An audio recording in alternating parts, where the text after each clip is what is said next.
ಸದಾ ಆರೋಗ್ಯವಾಗಿರಲು ಹಿರಿಯರ ಸಲಹೆಗಳು. 1. ಜ್ವರದ ಸಂದರ್ಭದಲ್ಲಿ ಹಸಿರು ಏಲಕ್ಕಿಯನ್ನು ನೀರಿನಲ್ಲಿ ಕುದಿಸಿ ಕುಡಿಯುವುದು ತುಂಬಾ ಪ್ರಯೋಜನಕಾರಿಯಾಗಿದೆ. 2. ಬಾದಾಮಿಯನ್ನು ಮೊಸರಿನಲ್ಲಿ ಬೆರೆಸಿ ತಿನ್ನುವುದರಿಂದ ಶಕ್ತಿ ದೊರೆಯುತ್ತದೆ. 3. ಬೇವಿನ ಎಲೆಗಳನ್ನು ನೀರಿನಲ್ಲಿ ಕುದಿಸಿ ಆ ನೀರಿನಿಂದ ತಲೆ ಸ್ನಾನ ಮಾಡುವುದರಿಂದ ಕೂದಲಿನ ಉದುರುವಿಕೆ ಮತ್ತು ಹೇನಿನ ಸಮಸ್ಯೆ ಕಡಿಮೆಯಾಗುತ್ತದೆ.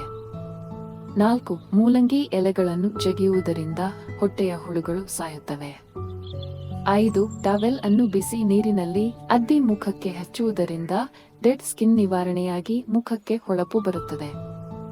6. ಕೆಮ್ಮು ಶೀತದಿಂದ ತ್ವರಿತ ಪರಿಹಾರವನ್ನು ಪಡೆಯಲು ಜೇನುತುಪ್ಪದಲ್ಲಿ ಸ್ವಲ್ಪ ಒಣ ದ್ರಾಕ್ಷಿ ಬೆರೆಸಿ ಸೇವಿಸಿ, ಇದರಿಂದ ಕೆಮ್ಮು ಮತ್ತು ಶೀತ ಬೇಗನೆ ನಿವಾರಣೆಯಾಗುತ್ತದೆ.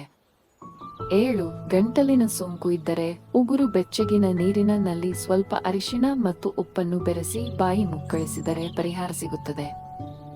8. ಕಣ್ಣಲ್ಲಿ ನೀರು ಬರುತ್ತಿದ್ದರೆ ಬೆಳಿಗ್ಗೆ 5-6 ಬಾದಾಮಿ 1 ಚಮಚ ಸೊಂಪನ್ನು ತಿನ್ನಿ.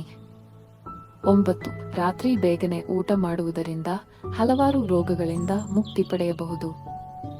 10. ನಿಂಬೆ ರಸ ಸಕ್ಕರೆಯೊಂದಿಗೆ ಬೆರೆಸಿ ತಿನ್ನುವುದರಿಂದ ತಲೆ ತಿರುಗುವಿಕೆ ಕಡಿಮೆಯಾಗುತ್ತದೆ.